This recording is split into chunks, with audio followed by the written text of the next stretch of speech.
Bet kā tad paliek ar cilvēku grēku traipiem dvēselē? Es esmu dzirdējusi, ka ja cilvēks ir grēkojis un grēks ir atklājis, tad tik un tā cilvēkam dvēselē paliek melns traips un dvēsele ir iezīmēta un pilnīgi tīra dvēsele. Neviena negrib biedroties šī melnā grēku traipa dēļ. Un no šī grēku traipa nevar tikt vaļā savādāk kā tikai negantā ugunī.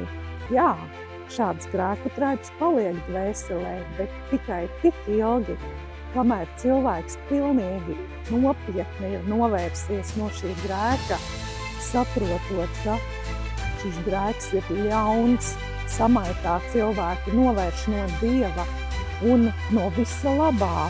Ja šādi cilvēks patiešām nopietni ir novērsties no grēka, tad arī grēku melnā traipa vairs nav dvēselē un no uguns vairs nav ko baidīties. Ja gribiet cilvēki dievišķo mīlestības ceļu iet, tad jums pilnīgi vecais cilvēks ir jānovelk un jāuzvelk jaunais, kā jaunas drēbes.